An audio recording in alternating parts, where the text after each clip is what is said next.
मेरी शादी मेरी वाइफ के साथ क्लियरली बस एक कॉन्ट्रैक्ट है।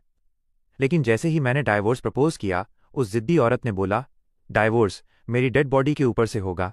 उसने न सिर्फ मेरा सूटकेस जब्त कर लिया, बल्कि रात के बीच में लॉकस्मिथ बुलाकर मेरे बेडरूम का दरवाज़ा ही सील करवा दिया। और जब उसका फर्स्ट लव वापस देश आया, तब भी उसने उसे भगा दिया, सिर्फ इसलिए क्योंकि कुछ साल पहले वो उसी फर्स्ट लव को बचाने के लिए कार एक्सीडेंट में पड़ गई थी। हमारी शादी एक कॉन्ट्रैक्ट के हिसाब से हुई थी। मैंने 3 साल तक उसका ख्याल रखा। शुरू में उसे लगा मैं उसका एडमायरर हूं। बाद में पता चला मैं तो बस रिप्लेसमेंट निकला। सच में जब मैं जाने लगा, वो जो कभी प्राउड यंग लेडी थी अब बिल्कुल भी प्राउड नहीं रही।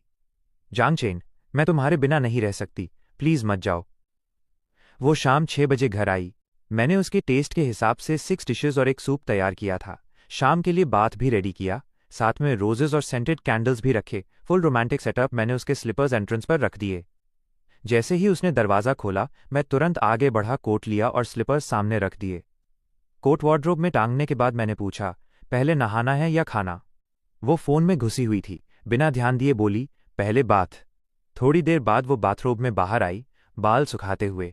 मैं तुरंत उसके पास गया और उसके कपड़े दे दिए। फिर मैं किचन गया और खाना गर्म करके लाया। ये सब मेरे लिए रूटीन बन चुका था। आज उसका मूड काफ़ी अच्छा था। वो बार बार फ़ोन देख रही थी, किसी से चैट कर रही थी। तभी मैंने उसके फ़ोन की स्क्रीन देख ली। ऊपर लिखा था जिंगयान। मैंने नज़र हटा ली और चुपचाप किचन चला गया। तभी मेरे पॉकेट में फ़ोन बजा।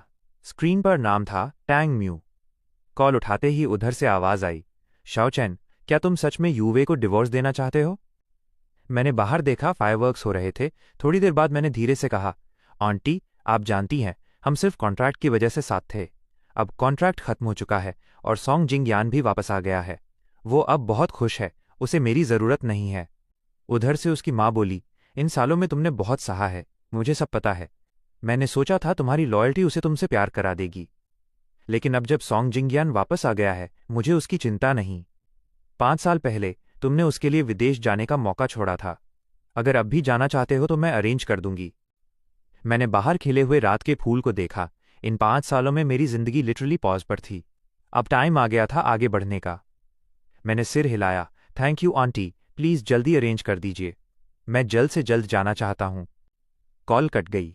बाहर फायरवर्क्स भी धीरे धीरे खत्म हो गए, बिल्कुल मेरी 5 साल की शादी की तरह। मेरा फैमिली गरीब था। टैंग ग्रुप ने मेरी पढ़ाई स्पॉन्सर की थी।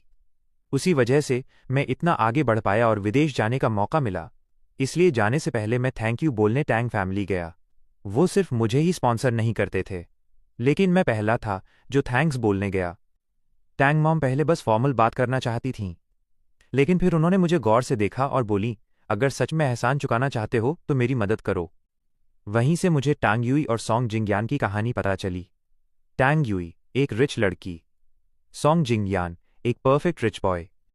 दोनों बचपन से साथ थे, चाइल्डहुड लवर्स टाइप। टांग युई उसे क्लियरली पसंद करती थी, लेकिन भाई साहब को ट्रू लव चाहिए था। ग्रेजुएशन के बाद जब टांग युई कन्फेशन करने वाली थी, तभी शौक सॉन्ग जिंगयान गर्लफ्रेंड के साथ विदेश भाग गया। टांग युई भागी एयरपोर्ट, लेकिन रास्ते में एक्सीडेंट हो गया। जब वो होश में आई, तब तक सॉन्ग जिंगयान शादी कर चुका था। उसके बाद टांग युई खुद को कमरे में बंद करके बैठ गई। एक खूबसूरत लड़की पूरी तरह टूट गई। तभी मैं एंट्री मारता हूँ। टैंग माम ने मुझे प्लान में डाल दिया, इसे इस प्यार से बाहर निकालो। मैंने विदेश जाने का मौका छोड़ दिया और 5 साल का कॉन्ट्रैक्ट साइन कर लिया। एक पार्टी में मैंने एक्टिंग की, पहली नज़र में प्यार वाला ड्रामा, और फिर उसे फुल क्रेजी तरीके से परस्यू करने लगा। पूरी सोसाइटी को पता चल गया ये लड़का टैंग युई के लिए पागल है। धीरे धीरे वो मेरी आदत डालने लगी, लेकिन कभी आगे नहीं बढ़ी। फिर एक दिन यॉट पर बेट लगी, जो लड़का समुद्र में कूद कर रिंग ढूंढ लाएगा, उसे ज़मीन मिलेगी। मुझे पता था वो उस ज़मीन के लिए डेस्परेट है, इसलिए बिना सोचे मैं समुद्र में कूद गया। उस दिन पहली बार वो मेरे लिए डर गई, मुझे कसकर पकड़ लिया। उसके पेरेंट्स काम में इतने बिजी थे कि कभी उसे मीटियर शावर दिखाने नहीं ले गए। बाद में मैंने आधा साल लगाकर सबसे बेस्ट माउंटेन ढूंढा मीटियर शावर देखने के लिए।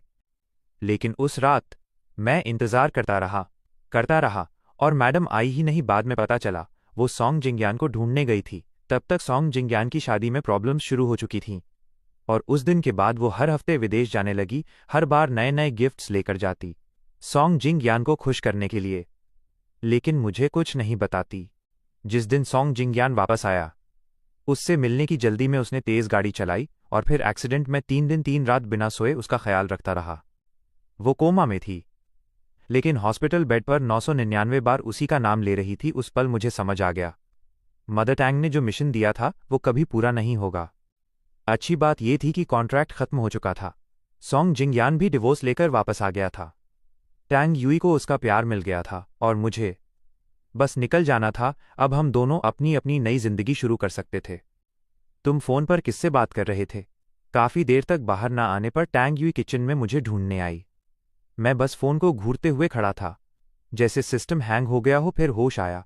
मैंने कामली बोला, कोई नहीं। उस रात उसके पास लेटा था, लेकिन पूरी रात नींद नहीं आई, बस सीलिंग को घूरता रहा।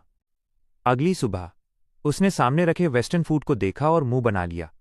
तुम जानते हो मुझे वेस्टर्न फूड पसंद नहीं। फिर क्यों बनाया? मैंने फॉर्क उठाया, स्टेक का टुकड़ा खाया, धीरे से बोला, फ्रिज में बस यही था। असल में झूठ, मैं बस विदेश जाने की प्रैक्टिस कर रहा था।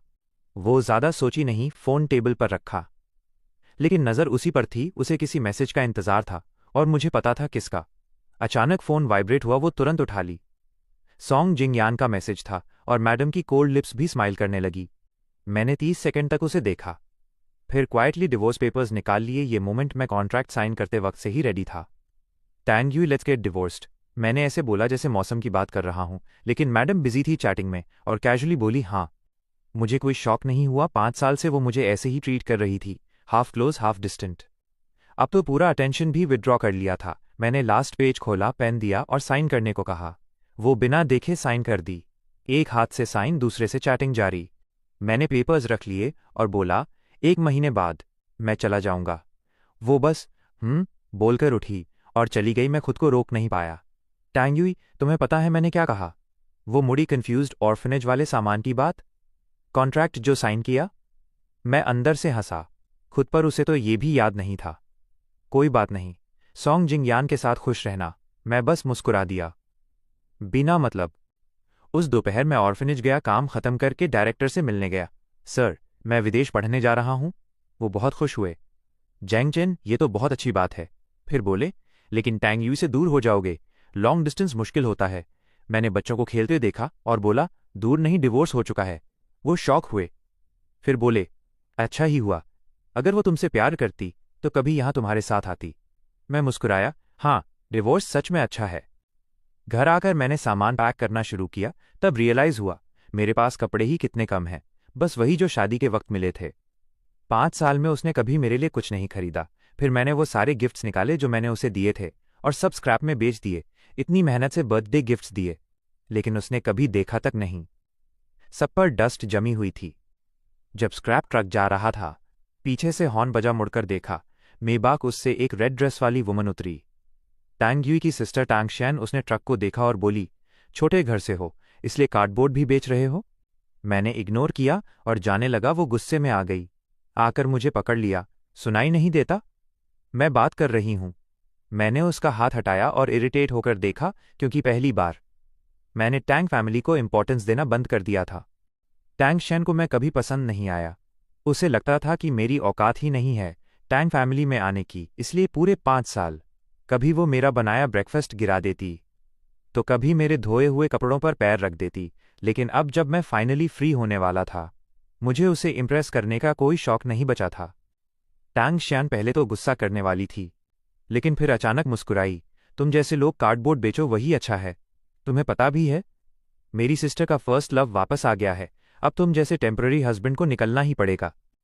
इतना बोल ही रही थी कि पीछे से एक आदमी आया, व्हाइट शर्ट में। पहली बार मैंने सॉन्ग जिंगयान को देखा। भाई सच में हैंडसम था। 5 साल की फेल्ड मैरिज का उस पर कोई असर नहीं। नो वंडर टैंग यूई उसे इतने सालों से याद कर रही थी। वो आया और टैंग शैन का हाथ पकड़कर बोला, ऐसे मत बोलो, वो तुम्हारा ब्रदर इन लॉ है। टैंग शैन बोली, कौन सा brother in law?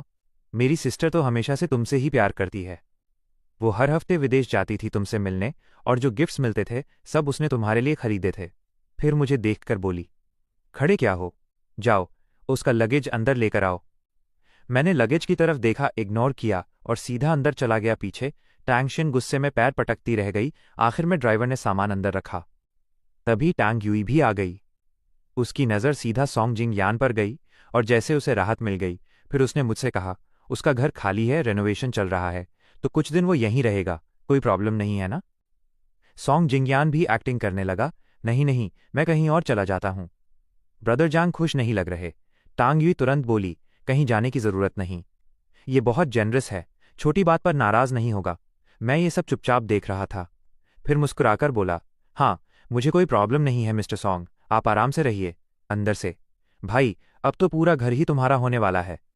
Tang Yui ने तुरंत हाउसकीपर को बोला, इनका सामान बिगेस्ट गेस्ट रूम में रखो। टैंगशियान खुश होकर मुझे देखने लगी, फिर बोली, अब डिनर का टाइम है, खड़े क्या हो, जाओ खाना बनाओ। और हाँ भाई, स्पाइसी नहीं खाते, थोड़ा माइल्ड बनाना। हालांकि घर में हाउसकीपर थी, लेकिन हमेशा मैं ही खाना बनाता था, क्योंकि मैडम टांग यूई बहुत पिकी थी। मिशलिन शेफ भी फेल, लेकिन मेरा खाना समहाउ पास हो जाता था। लेकिन चाहे मैं कितना भी एफर्ट डालूं, वो बस 2-3 बाइट्स खाकर छोड़ देती। टैंग शियान तो बोनस में कंप्लेन भी करती रहती। इस बार मैंने शांति से कहा, आई कैनॉट कुक। पूरा माहौल फ्रीज। टैंग यूई शॉक्ड, क्योंकि मैंने कभी मना नहीं किया था, वो कुछ बोलने ही वाली थी। तभी सॉन्ग जिंगयान ने एंट्री मारी, मेरी गलती है, मुझे नहीं रुकना चाहिए। मैं आउटसाइडर हूं, मुझे जैंग भाई से खाना नहीं बनवाना चाहिए, और ड्रामा करते हुए जाने लगा। टैंग यूई ने तुरंत रोक लिया, इसका तुमसे कोई लेना देना नहीं। फिर मेरी तरफ देखा, तुमने कहा था नाराज नहीं हो, फिर ये क्या एटीट्यूड है। मैंने हाथ उठाया, 2 उंगलियों पर बैंडेज था। मैं इंजर्ड हूं, पानी नहीं छू सकता। असल में कुछ नहीं हुआ था, बस एक्सक्यूज था। कॉन्ट्रैक्ट खत्म, इक्वल्स फीलिंग्स खत्म। अब मैं उसके लिए एक्स्ट्रा एफर्ट नहीं करना चाहता था। पूरा घर ऑकवर्ड हो गया। पहले मैं सब काम अकेले करता था, इसलिए बाकी स्टाफ आराम से टाइम पर घर चले जाते थे। अब किसी को कुकिंग नहीं आती। टैंग शेन बोली, पहले क्यों नहीं बताया, हमें भूखा मारना है क्या। तभी सॉन्ग जिंगयान ने उसे रोका, ऐसे मत बोलो। फिर टांग यूई से बोला, इतने साल विदेश में रहा, मुझे हमारे स्कूल के पास वाला हॉटपॉट याद आ रहा है। याद है, हम रोज जाते थे। टैंग यूई तुरंत बोली, चलो वहीं चलते हैं। और पूरा ग्रुप निकल पड़ा। मुझे भी साथ घसीट लिया। रास्ते में टैंग यूई ड्राइव कर रही थी, पीछे वो दोनों स्कूल मेमोरीज याद करके हंस रहे थे। टैंग शियान बीच बीच में ऐड कर रही थी। तीनों फुल एंजॉय मूड में। फिर अचानक सॉन्ग जिंगयान बोला, सॉरी ब्रदर जेंग, हम आपको इग्नोर कर रहे हैं, बस आप उन मेमोरीज का हिस्सा नहीं थे। मैंने सोचा, ना पास्ट में था, ना फ्यूचर में रहूंगा। मैंने बस बोला और आंखें बंद कर लीं। टैंग यूई ने मुझे थोड़ी देर देखा, उसे लगा शायद मैं बदल गया हूं। रेस्टोरेंट पहुंचकर मैंने एक्सक्यूज बनाया, मैं वॉशरूम जा रहा हूं। वहां जाकर ठंडा पानी चेहरे पर डाला, मिरर में खुद को देखा। चेहरा हैंडसम था, लेकिन आंखों में थकान साफ दिख रही थी। 5 साल की शादी, सॉन्ग जिंगयान फुल एनर्जेटिक, और मैं पूरी तरह टायर्ड। मैंने खुद से कहा, बस थोड़ा और, फिर मैं फ्री हूं। टैंग यूई ने पहले ही क्लियर ब्रॉथ हॉटपॉट ऑर्डर कर दिया था। ब्रदर जिंग मीट नहीं खाते, सिलांट्रो छोड़कर बाकी सब वेजिटेबल्स डाल देना। इतने साल बाद भी उसे सॉन्ग जिंगयान की पसंद परफेक्टली याद थी। फिर अचानक उसने मुझसे पूछा, जांगचेन, तुम क्या नहीं खाते। 5 साल की शादी में पहली बार मैडम को मेरी प्रेफरेंस याद आई। मैंने टिश्यू से बोल साफ करते हुए बोला, सी फूड छोड़कर कुछ भी चलेगा। पूरे डिनर में टांग यूई बस सॉन्ग जिंगयान पर ध्यान दे रही थी, खुद तो कुछ खाया भी नहीं, बस उसके बोल में खाना डालती रही। बीच में पास वाली टेबल पर लड़ाई शुरू हो गई, और देखते देखते फुल WWE मैच बन गया। फिर एक आदमी ने गुस्से में पूरा उबलता हुआ हॉटपॉट उठाकर फेंक दिया। वो आदमी तो बच गया, लेकिन पॉट सीधा हमारी तरफ उड़ता हुआ आया, चिल्लाने की आवाज़ों के बीच। टैंग यूई ने तुरंत सॉन्ग जिंगयान को पकड़कर साइड में कर लिया, और मैं बस खड़ा देखता रह गया। अगले ही पल पूरा उबलता सूप मेरे ऊपर। मेरे हाथ लाल हो गए, ब्लिस्टर्स आ गए। ऐसा लग रहा था जैसे 1000 नीडल्स चुभ रही हों। दर्द इतना था कि बोल भी नहीं पा रहा था। जैंग चेन, टैंग यूई मेरे पास आई, पहली बार पैनिक में दर्द हो रहा है, चलो हॉस्पिटल चलते हैं। मैं कुछ बोल ही नहीं पाया। तभी टैंग शियान चिल्लाई, oh my god, brother Jing injured हो गए। बस सीन पलट गया। टांग यूई तुरंत सॉन्ग जिंगयान की तरफ भागी। उसके हाथ पर बस 2-3 बूंद ऑयल गिरी थी। सॉन्ग जिंगयान बोला, मैं ठीक हूं, पहले जांग चैन को ले जाओ। लेकिन टांग शियान बोली, कैसे ठीक हो, बचपन से पैम्पर्ड हो, छोटी सी चोट भी दर्द करती है। दीदी, खड़ी क्या हो, इन्हें हॉस्पिटल ले जाओ। और मैडम सच में उसे लेकर भाग गई। जाते जाते बस इतना बोली, तुम टैक्सी लेकर हॉस्पिटल चले जाना। वाह, हस्बैंड रोस्ट हो गया, लेकिन प्रायोरिटी एक्स बॉयफ्रेंड। उनके जाते ही मैं दर्द सहते हुए खड़ा था। स्टाफ वाले आए, फर्स्ट एड दिया, पेन किलर दिया, थोड़ा आराम मिला। कपड़े बदलकर मैं खुद ही टैक्सी लेकर हॉस्पिटल गया। डॉक्टर ने ट्रीटमेंट किया और बोला रोज दवा लगाना, स्कार्स नहीं पड़ेंगे। इतना दर्द था कि आंखें बंद करनी पड़ीं। पास में नर्सेस बात कर रही थीं, टैंग ग्रुप मिस्टर सॉन्ग का कितना ख्याल रखता है। बस थोड़ा सा बर्न हुआ, लेकिन पूरा फ्लोर बुक कर लिया। डर्मेटोलॉजी एक्सपर्ट्स भी बुला लिए। इतनी केयर तो हमें भी मिलती। मैं अंदर से हंस पड़ा। सच में 10,000 साल में एक बार ऐसी वाइफ मिलती है। गंभीर इंजर्ड हस्बैंड को छोड़कर हल्की सी चोट वाले ईएक्स का केयर करना, लेजेंड लेवल अचीवमेंट। ट्रीटमेंट के बाद मैं बाहर निकला, फोन देखा, फॉरेन यूनिवर्सिटी से एडमिशन मैसेज आया। 5 साल बाद मैंने फिर से ब्रश उठाया, सामान खरीदा और सीधे टैंग हाउस जाने के बजाय माउंटेन चला गया। वहां का view, full peaceful lake, mountains जैसे पेंटिंग ही हो। सालों का दबाव एकदम खत्म हो गया। मैंने पेंटिंग शुरू की और 3 दिन वहीं रहा। कोई टेंशन नहीं, बस फ्रीडम। फिर पेंटिंग स्कूल भेजकर फोन ऑन किया और shock, missed calls plus messages full screen, सब टैंग यूई के। इतने साल में उसने कभी कॉल नहीं किया और अब स्पैम मोड ऑन। तभी टांगशियान का कॉल आया। कहाँ मर गए थे तुम? मेरी सिस्टर तुम्हें पागलों की तरह ढूंढ रही है। मैंने सोचा अच्छा जोक है, लेकिन फोन पर 100 जोड़ मिस्ड कॉल्स देखे तो लगा ये क्या प्लॉट ट्विस्ट है भाई। टैंग यूई मुझे ढूंढ रही है क्यों? कंफ्यूज्ड होकर मैं घर वापस गया। मैं कार से उतरा तो विला की हाउसकीपर मुझे देखकर ऑलमोस्ट रो ही पड़ी। सर, आप फाइनली आ गए। आपके बिना घर फुल केओस हो गया था। जो भी करते हैं, डायरेक्टर टैंग को पसंद नहीं आता। कई दिनों से गुस्से में हैं। मैं समझ गया, उन्हें मेरी आदत पड़ गई थी। लेकिन अब उन्हें इसकी आदत डालनी पड़ेगी, क्योंकि मैं बहुत जल्द हमेशा के लिए जाने वाला हूं। मैंने हाउसकीपर को थोड़ा काम किया और अंदर गया। पूरा घर अंधेरा था। टैंग यूई अकेली सोफा पर बैठी थी। मुझे देखकर उसने काफी देर तक देखा, फिर बोली, कहाँ थे तुम इतने दिन? मैंने जैकेट उतारते हुए बोला, माउंटेन गया था, पेंटिंग इंस्पिरेशन के लिए। वो फ्राउंड, अचानक पेंटिंग? अचानक नहीं, मैं तो पहले से आर्टिस्ट था। लेकिन मैंने कुछ नहीं बताया, बस बोला, बस मन किया। फिर उसने टॉपिक बदला, उस दिन हॉटपॉट में मैं तुम्हें छोड़कर नहीं गई थी। बस सॉन्ग जिंगयान बचपन से पैम्पर्ड है, छोटी सी चोट भी उसे बहुत दर्द देती है, इसलिए मैं उसे पहले हॉस्पिटल ले गई। वाह, लॉजिक हस्बैंड रोस्ट हो जाए कोई प्रॉब्लम नहीं। और तुमने उस वक्त कुछ कहा भी नहीं। अब क्यों नाराज हो? वैसे भी उसका घर ठीक हो गया है, वो शिफ्ट हो गया। मतलब अब एटीट्यूड मत दिखाओ। मैंने बस बोला और ऊपर जाने लगा। पीछे से आवाज आई, जांगचेन, मुझे भूख लगी है, नूडल्स बना दो। मैंने हाथ उठाया, बैंडेज दिखाया, भूल गई मैं भी इंजर्ड हूं। वो थोड़ी शॉक्ड, लेकिन मैं बिना देखे ऊपर चला गया। कुछ देर बाद वो मेरे सामने एक एक्सपेंसिव वॉच लेकर आई। उस दिन हॉटपॉट में मैं तुम्हारा ख्याल नहीं रख पाई, ये कॉम्पनसेशन है। मैं वॉच को देखता रहा। 5 साल, पूरे 5 साल में पहली बार उसने मुझे गिफ्ट दिया, और वो भी कॉम्पनसेशन। मतलब सॉरी, मैं अपने एक्स के साथ बिजी थी वाला गिफ्ट।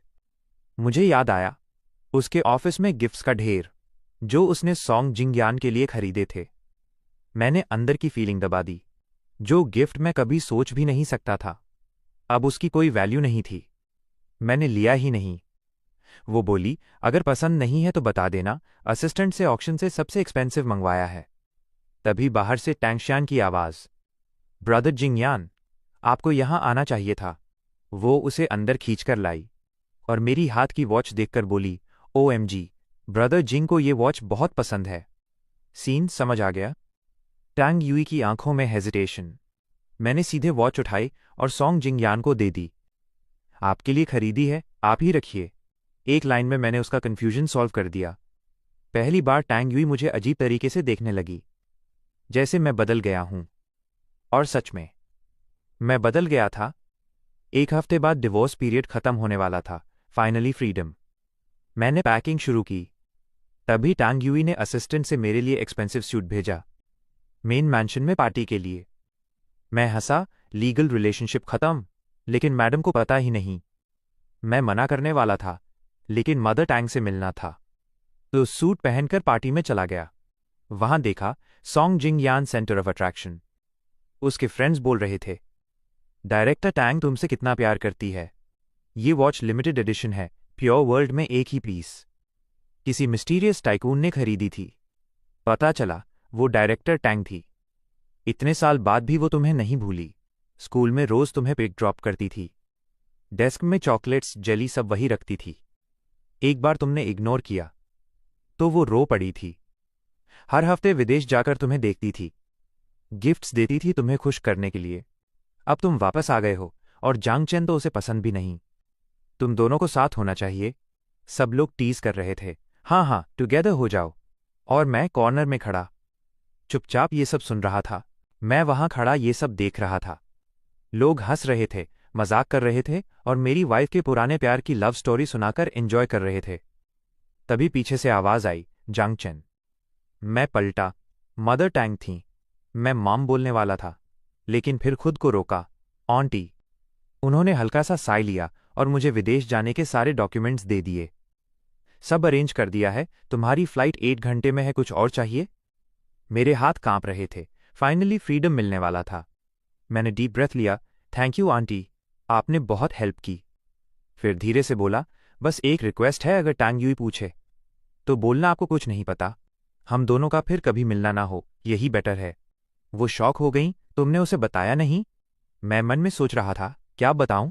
कि मैं प्लान करके उसके पास आया था, या ये कि 5 साल तक जो प्यार दिखाया वो असली नहीं था, या ये कि अब मैं उसे छोड़कर हमेशा के लिए जा रहा हूं।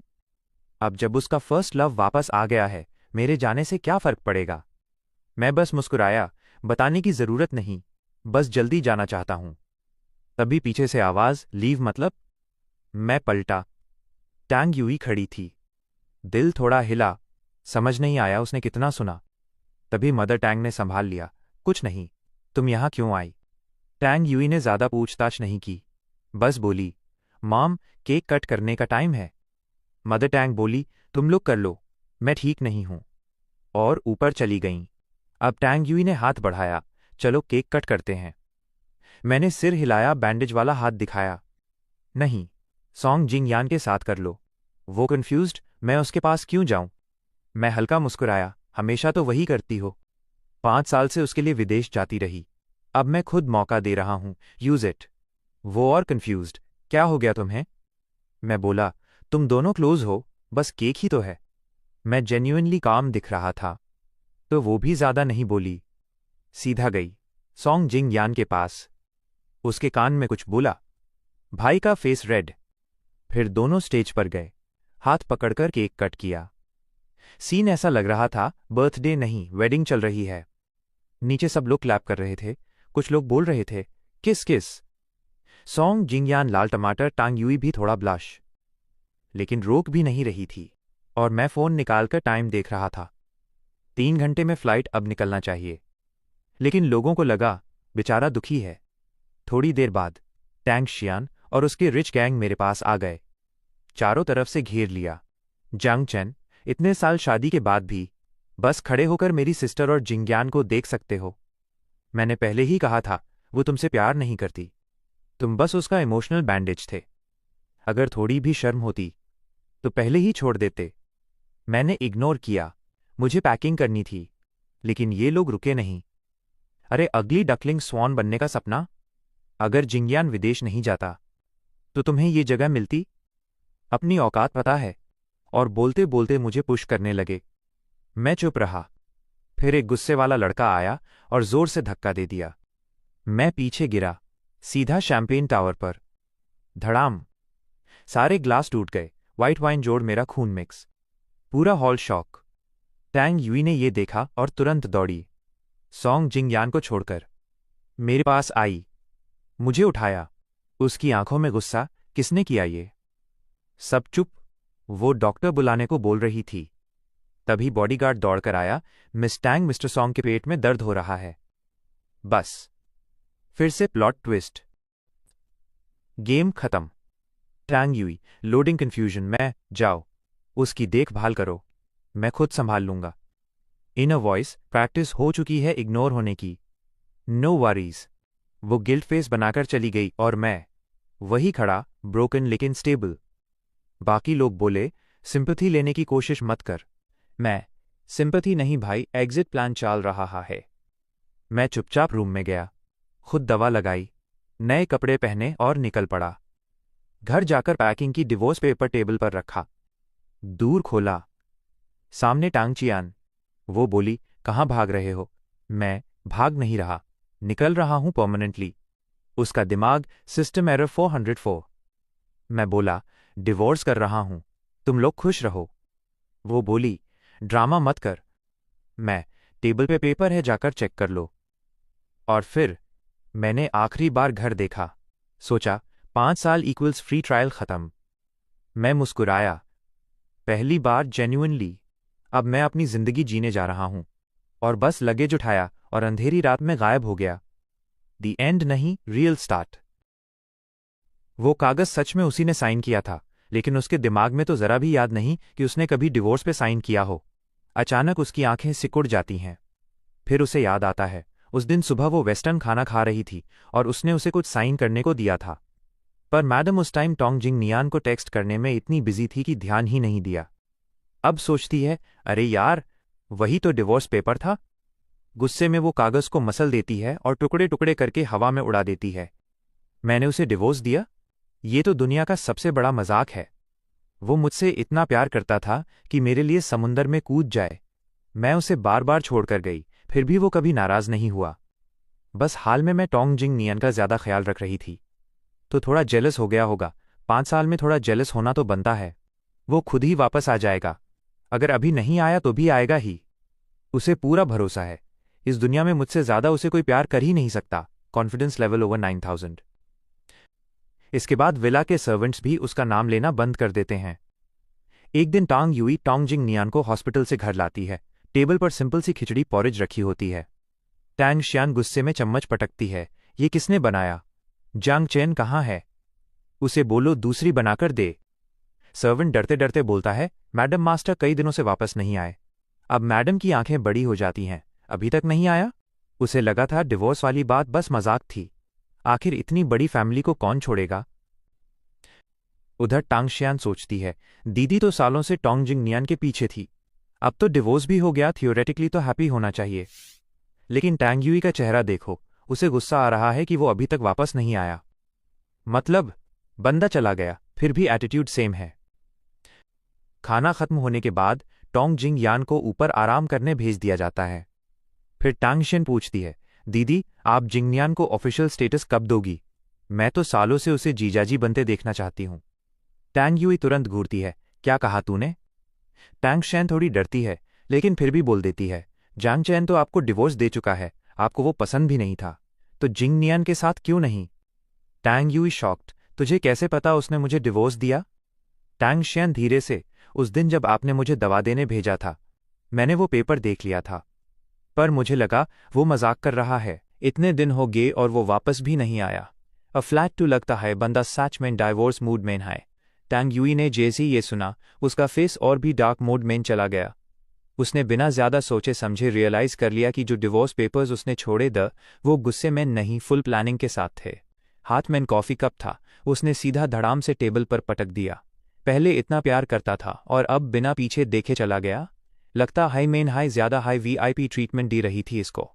फिर एटीट्यूड मोड ऑन करके बोली, जाएगा कहाँ? कॉल करो उसको, बोलो ड्रामा बैंड करे और घर वापस आए। सर्वेंट बेचारा नर्वस, मैडम कॉल किया था पर सिर ने उठाया ही नहीं। टांग यूई ने खुद फोन उठाया, कॉन्टैक्ट स्क्रॉल किए और फिर शॉक, अरे इसका नंबर टू सेव हाई नहीं, high मियर phone main. Last time भी असिस्टेंट से नंबर मांगा था। जेजे तेज नंबर मिला, कॉल किया पर सामने से आया रोबोट वॉइस, जो नंबर आप डायल कर रहे हैं वो अब दुनिया से डिस्कनेक्ट हो चुका है, क्योंकि भाई साहब ने टू नंबर हाई कैंसिल कर दिया। टांग यूई स्क्रीन को घूरती रह गई, आंखों का ब्राइटनेस लो हो गया, फिर अचानक उठ के निकल पड़ी। रोड पर गाड़ी चलते हुए सोचने लगी, मेन इसको ढूंढने जाऊं तो जाऊं कहाँ? ना इसका घर ना फैमिली, सीधा ऑर्फनेज का हाई एड्रेस याद है। तो मैडम सीधा ऑर्फनेज पहुंच गई। वहां डायरेक्टर ने पहली बार फुल एटीट्यूड दिखाया। मिस टैंग, आप यहाँ कैसे? टैंग यूई पूछना चाहती थी वो कहाँ गया, पर ईगो ने बोला, ज्यादा इमोशनल मत हो। डायरेक्टर ने अंदर ही अंदर सोचा, 5 साल शादी के बाद भी नाम से बुला रही है वारी प्यार। फिर सीधा बोल दिया, तुम्हें नहीं पता वो कहाँ है तो मुझे कैसे पता होगा। टांग यूई वापस आई, स्टीयरिंग व्हील पे गुस्सा निकाला। अब फ्लैट फाइनली उसको समझ आया, ये बंदा सच में सीरियस था, ये कोई मेन गुस्से में खून वाला ड्रामा नहीं था। पर दिल के अंदर से एक हाई लाइन ए रही थी, पहले इतना प्यार करता था, अब इतना ईजिली क्विट कैसे कर दिया। तभी फ़ोन रिंग।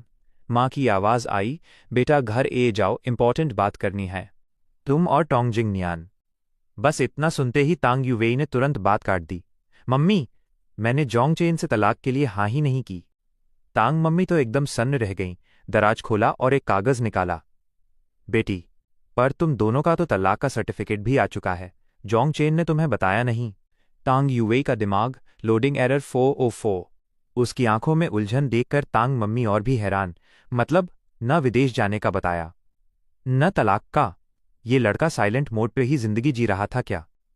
तांग युवेई ने सर्टिफिकेट उठाया। आंखें काली पड़ गईं, दिल में आग लग गई। मैं तो समझ रही थी बस तलाक के कागज पे साइन हुआ है, ये तो पूरा पक्का निकलने का प्लान बना के गया है। उसे याद आया, तलाक के लिए 1 महीने का इंतजार करना पड़ता है, मतलब भाई ने 1 महीने पहले ही फैसला कर लिया था। फिर उसने पूछा, मम्मी, आप मुझे टोंगजिंग नियान के साथ क्यों सेट कर रही हो। तांग मम्मी हल्का सा मुस्कुराई। अरे बेटा, पहले तो तुम उसके लिए मरी जा रही थी, अब वो वापस आ गया, तुम आज़ाद हो, और लोग भी कह रहे हैं एकदम सही जोड़ी है। तांग यू वेई का दिल सिस्टम हैंग।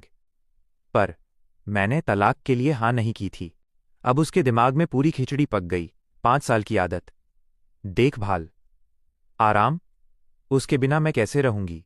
और अंदर से एक और आवाज़ आई, वो तो मुझे अपनी जान से ज्यादा प्यार करता था, ये तलाक तो बस गुस्से में किया होगा, है ना।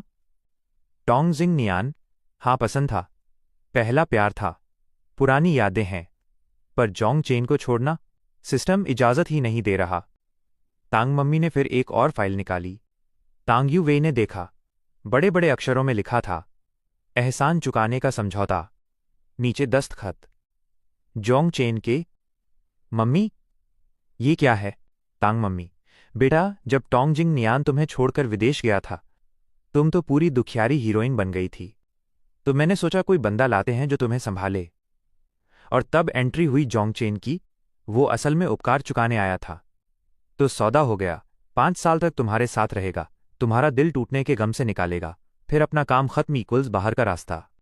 सीधे शब्दों में कहें तो 5 साल का इमोशनल सपोर्ट हस्बैंड वाला कॉन्ट्रैक्ट। तांग मम्मी, सच बोलूं तो उसने काम एकदम चकाचक किया, पर वो कभी परिवार जैसा नहीं लगा, इसीलिए मुझे आंटी ही बुलाता था। मैं सोच रही थी अगर टोंगजिंग नियान वापस ना आए तो उसको असली दामाद बना लूंगी। पर जैसे ही 5 साल खत्म हुए, टोंगजिंग नियान की एंट्री हो गई और उसके तुरंत बाद तुम्हारा एक्सीडेंट भी हो गया। मैं सोच ही रही थी कि कैसे बात करूं, तभी जोंग चेन खुद आया और बोला, आंटी, कॉन्ट्रैक्ट खत्म, मैं निकल रहा हूं। मदर तांग की बातें चल रही थीं, पर तांग यू वेई को अब कुछ भी सुनाई ही नहीं दे रहा था। उसके हाथ में वो एहसान चुकाने का समझौता था, हाथ कांप रहे थे, दिमाग बिल्कुल खाली। मतलब पिछले 5 साल जो उसने मेरे लिए किया, सब सिर्फ एक सौदा था। उसने कभी मुझसे सच में प्यार ही नहीं किया। पर फिर उसका दिल उलझ गया। लेकिन उसकी आंखों में जो प्यार था, वो नकली कैसे हो सकता है। वो मेरे लिए समंदर में कूद गया था, 5 साल तक इतनी देखभाल की, कोई एक्टिंग इतनी असली कैसे हो सकती है। उसने समझौता पढ़ना शुरू किया, हर लाइन एक झटका थी। उसकी जिंदगी की जिम्मेदारी लेना, घर के छोटे से छोटे काम खुद करना। जैसे जैसे वो पढ़ती गई, उसका चेहरा और काला पड़ता गया। मतलब हर एक अच्छा काम सिर्फ कॉन्ट्रैक्ट के लिए था। आखिरी जो थोड़ी सी उम्मीद बची थी, वो भी डिलीट हो गई। और फिर गुस्सा एकदम 7वें आसमान पर। ऐसा लगा जैसे सब्र का बांध टूट गया हो, अंदर का सारा गुस्सा बाहर आ गया। चर्रर, समझौते के टुकड़े टुकड़े कर दिए। मदर तांग सन्न रह गईं, ये मेरी शांत वाली बेटी है या हल्क बन गई। इतना गुस्सा तो सिर्फ तब आया था जब पहला प्यार परदेश चला गया था।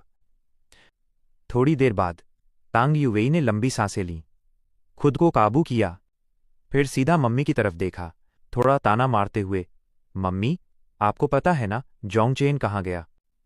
मदर तांग थोड़ी असहज हो गईं, सच तो पता था, टिकट भी उन्होंने ही करवाया था, पर वादा भी किया था, इसीलिए बोली, माफ करना बेटा, मैं नहीं बता सकती।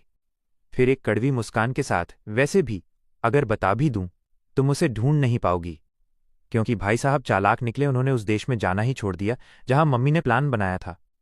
तांग यूवेई, उम्मीद इक्वल 0%। मदर तांग कुछ और बोलने वाली थी। तुम और टोंगजिंग। तभी फोन बजा। ट्रिंग ट्रिंग। तांग चियान की घबराई हुई आवाज आई, दीदी, जल्दी घर आओ, जिंग नियान के साथ कुछ हो गया है। तांग यूवेई तुरंत घर पहुंचती है और क्या देखती है, विले के बाहर कुछ विदेशी खड़े हैं। एक औरत पूरे कड़क एटीट्यूड में खड़ी है और सामने टोंगजिंग नियान मुंह छिपाकर रो रहा है। तांग यूवेई तुरंत समझ गई, ये इसकी पूर्व पत्नी एक्स वाइफ है। तभी तांग चियान चिल्लाया, दीदी, इधर आओ जल्दी। सबकी नज़र उस पर टिक गई, खासकर वो पूर्व पत्नी, जो उसे ऊपर से नीचे तक देख रही थी।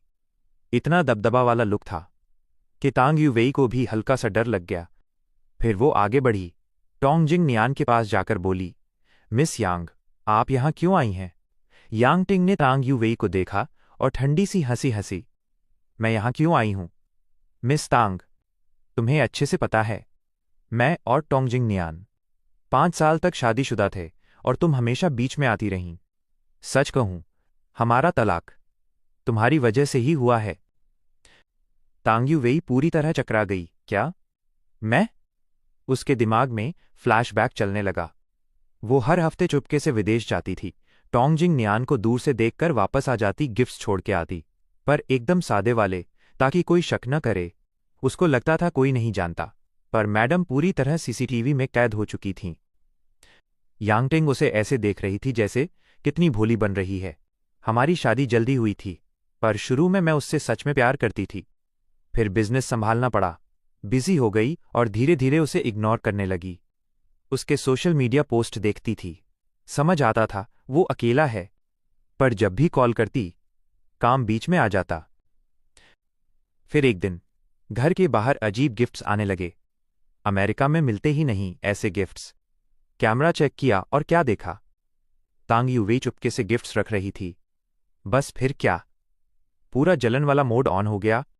यांगटिंग ने सारे गिफ्ट्स उठाए और टोंगजिंग नियान के सामने फेंक दिए। ये सब क्या है? फिर क्या, रोज की लड़ाई, बहस, ड्रामा और अंत में गुपचुप तलाक बंदा वापस अपने देश आ गया। यांगटिंग फिर थोड़ा ताना मारते हुए, मिस तांग, वाह तुम्हारी परवरिश, खुद का पति होते हुए भी दूसरे के पति को याद कर रही थी।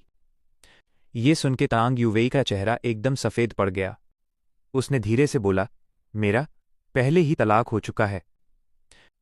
पीछे खड़ा टोंगजिंग नियान ये सुन के दंग रह गया।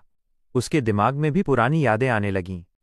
बचपन से जानता था तांग यूवेई उसे पसंद करती है, पर उसने उसे हमेशा सिस्टर जोन में रखा।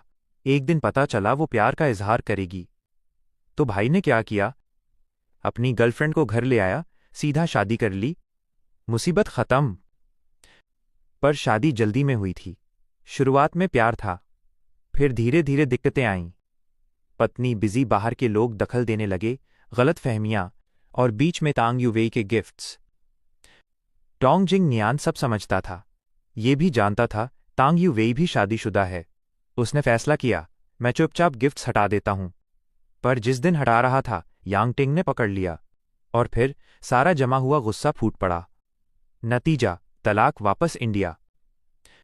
वापस आके वो चुपचाप रहना चाहता था, पर तांग यूवेई को पता चल गया। वो तुरंत उसके पास गई, परवाह दिखाई, पर टोंगजिंग नियान, मैं ठीक हूं, मुझे रहने दो। पर मैडम ने सुना ही नहीं, सीधा उसे तांग फैमिली ले आई। उस टाइम जोंगचेन असली हीरो सोच रहा था, अच्छा है अब ये आया है, मैं निकल लूंगा। पर कहानी में मोड़ आया, उसने उसे रुकने दिया। बाद में जब घर ठीक हो गया, टोंगजिंग नियान चुपके से निकल गया, क्योंकि वो दोस्ती खराब नहीं करना चाहता था। टोंगजिंग नियान असल में दोस्ती तोड़ना नहीं चाहता था, इसलिए बार बार मना करता था। पर तांग यूवेई को लगता था शर्मा रहा है, पर असल में मना नहीं कर रहा। बेचारा अंदर से और उलझ रहा था। फिर जब उसने सुना कि जोंगचेन तलाक करके चला गया, तो उसको पछतावा, गिल्ट हुआ, शायद मुझे वापस ही नहीं आना चाहिए था। तभी एंट्री हुई यांगटिंग की। वो सीधा आई और टोंगजिंग नियान को पकड़ के खींच लिया। तांग यूवेई ने झट से उसे रोकने की कोशिश की, पर बॉडीगार्ड्स बोले, मैडम, दूरी बनाए रखें। यांग टिंग शांति से बोली, जिंग नियान, गलती मेरी थी, सॉरी, आगे से ऐसा नहीं होगा, अब मेरे साथ घर चलो, तलाक भी मैं रद्द कैंसिल कर चुकी हूं। टोंग जिंग नियान, सिस्टम प्रोसेसिंग। तांग यूवेई की घबराहट शुरू, ये वापस गया तो फिर वही सब शुरू होगा।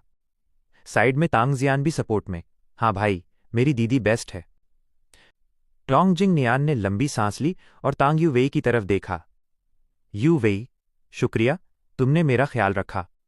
बस एक लाइन ने उसका दिल तोड़ दिया। टोंग जिंग नियान, वो धीरे से बोला, बचपन से मैं कमजोर रहा हूं।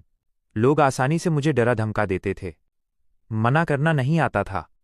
तुम हमेशा मेरी मदद करती थी, मैं तुम्हारा शुक्रगुजार हूं। पर अब मैं मना करना सीख गया हूं। अंदर से फाइनली बंदा अपग्रेड हो गया। पर जब भी मना करता था, मैं डर के मारे रो देता था। तुम उसका मतलब कुछ और ही समझ लेती थी। उस गलत फहमी के लिए सॉरी। जोंग चेन एक अच्छा आदमी है, उससे भी माफी मांगनी चाहिए मुझे। फिर आखिरी लाइन, यू वेई, अब हम दोबारा न मिलें, ठीक है? सीन खत्म, सब लोग चले गए।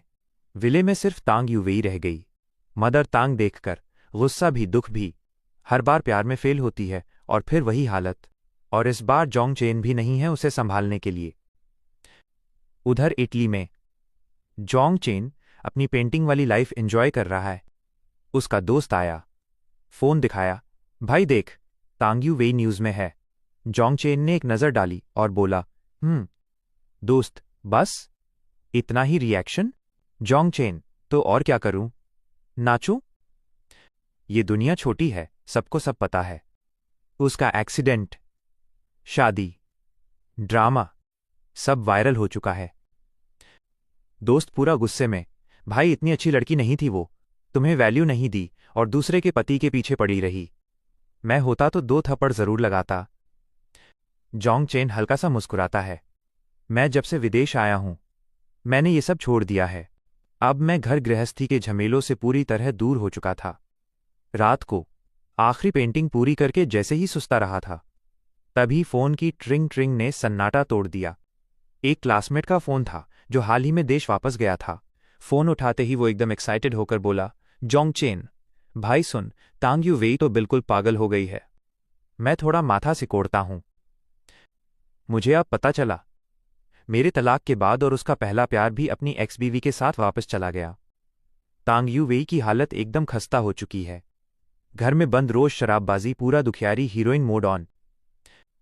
पहले होता तो मैं क्या करता, हैंगओवर उतारने के लिए सूप तैयार रखता, पूरी सेवा टहल चालू रखता।